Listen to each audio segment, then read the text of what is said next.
If I Ran for President by Catherine Steer, illustrated by Lynn Averill.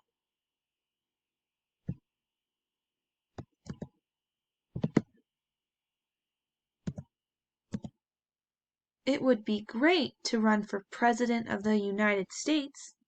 If I ran for president, I'd hope the people of the United States would choose me for a very important job, the job of leading our country.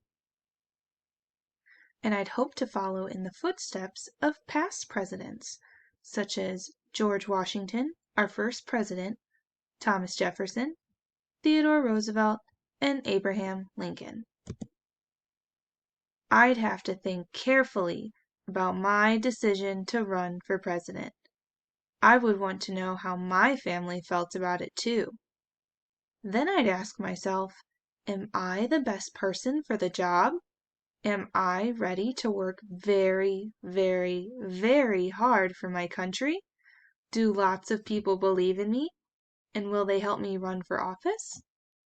If I could answer yes to all those questions, then I'd declare my candidacy. That means I'd announce I was interested in the job of the President of the United States. If I ran for president, I'd run a campaign to let voters learn all about me. People who thought I would be a good president would donate money or time to help. I'd hire people to work on my campaign too. Campaigns can make a candidate famous. Soon my name or face would appear on signs, buttons, bumper stickers, and t-shirts.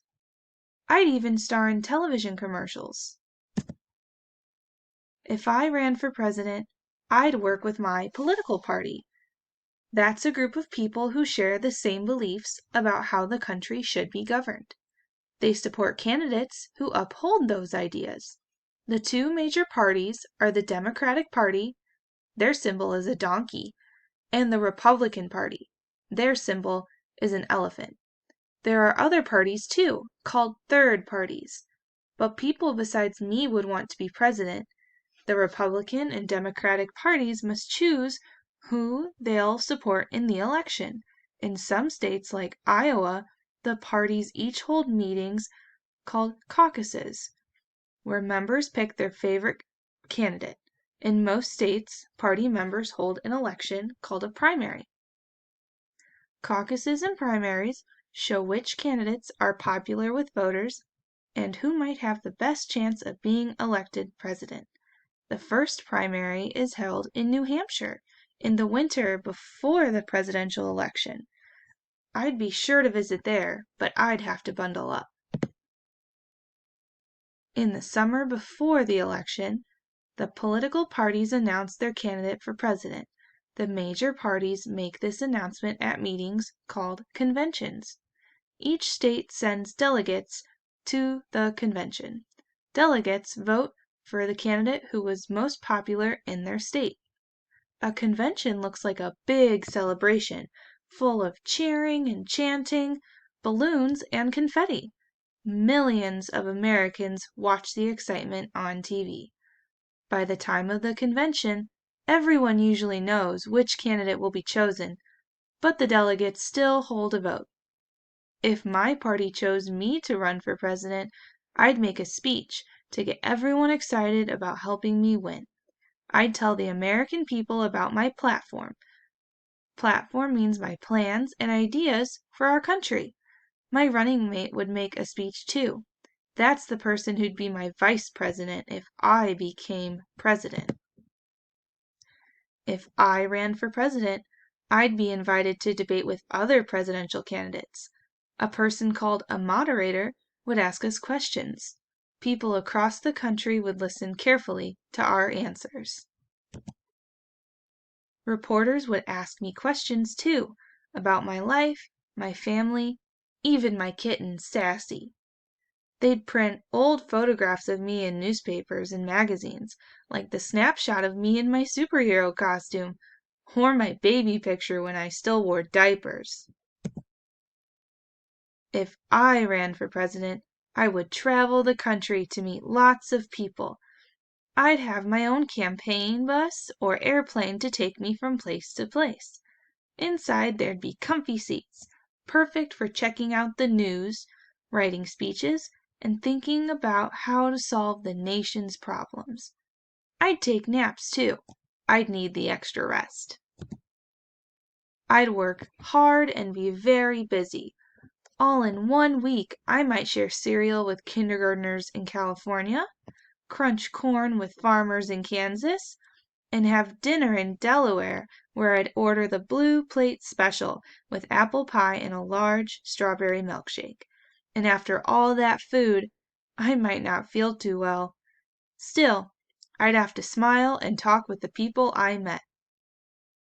Presidential candidates make lots of speeches, shake hands, and cuddle babies.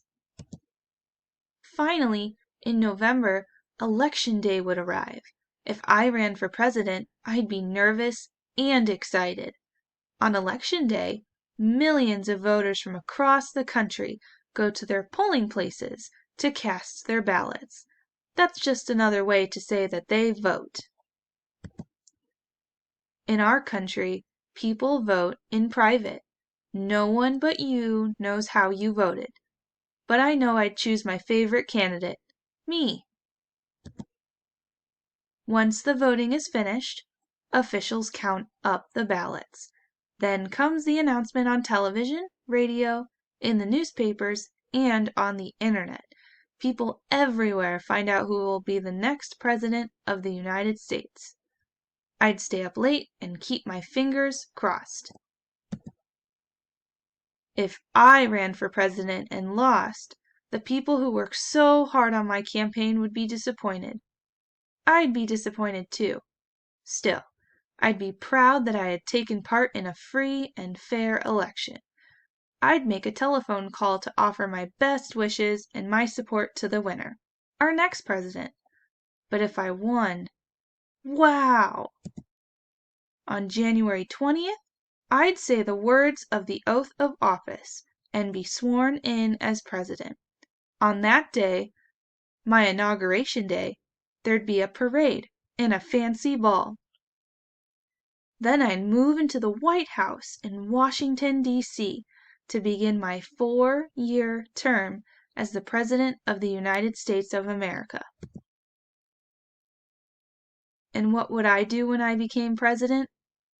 Well, that's another story. So, what would you do if you became president?